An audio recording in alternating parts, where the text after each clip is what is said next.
Back squat. The back squat is the king of lower body exercises. It's a fantastic exercise for building strength, improving body composition, increasing core strength, and maintaining healthy hips, knees, and ankles. If you have trouble squatting deep, I recommend you watch this video on back squat progressions first. Start by setting a barbell in the rack just below shoulder height. Position yourself in the middle of the bar as you grip the bar with both hands. The grip width will depend on your shoulder flexibility. Duck under the bar and walk your feet forward to be under the bar. Place the bar on the shoulders and upper traps. Next, actively pull down on the bar as if you're trying to bend the bar across your back. Your elbows should be pointing down towards the floor and slightly back. You want to feel that your lats and back muscles are contracting as you pull down on the bar. This is going to increase tension in the body and help you improve your squat form. Now, unrack the bar and take a few steps away from the rack. Foot placement is an individual preference that depends on flexibility, strength, and limb length. Some people place their feet hip width apart, while others prefer shoulder width.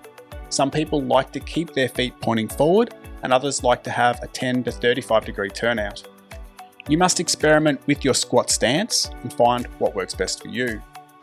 From here, stand up straight and set a posterior pelvic tilt, PPT, by contracting your glutes and tucking your tailbone between your legs. When squatting, breathe in through the nose and focus on expanding your midline 360 degrees.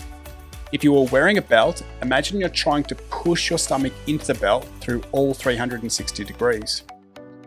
It's best to take a nice deep belly breath at the top of the squat and then hold your breath as you squat down. Once you reach the bottom and start coming back up, slowly exhale through the mouth as if you're blowing up a balloon. Once you've taken a deep belly breath, initiate the squat by bending the knees and pushing them forward over the toes. Aim to keep the weight balanced between the heels and the balls of the feet as you perform the squat. I like to focus on 3 points of contact here: the heel of the foot, the knuckle of the big toe, and the knuckle of the pinky toe. Aim to balance the weight from front to back on the foot and between the left and right foot. At no point during the squat should your heels lift off the floor. If this happens, you might need to elevate the heels on a slight elevation so you can squat deep and keep your heels connected to the elevation. During the squat, your knees should travel in line with your toes. If you like to turn your feet out, the knees should travel to the sides and towards the toes. If you squat with your feet pointing forward, the knees must travel forward and in line with the toes. We want to limit the knees collapsing inwards during the squat. When the weight gets heavy, this will naturally happen, but we do our best to limit it.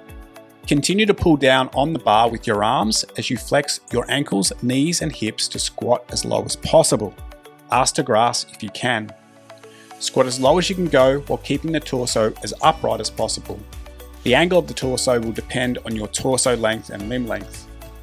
Once you reach the bottom of your squat, reverse the movement by contracting your quads to extend the knees and contracting your glutes to extend the hips to stand up straight and recreate the PPT.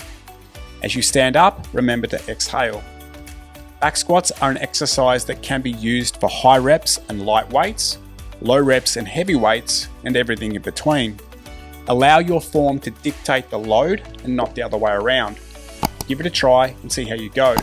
If you've got questions, please leave them in the comments. If you found this video helpful, please hit the like button and subscribe to the channel.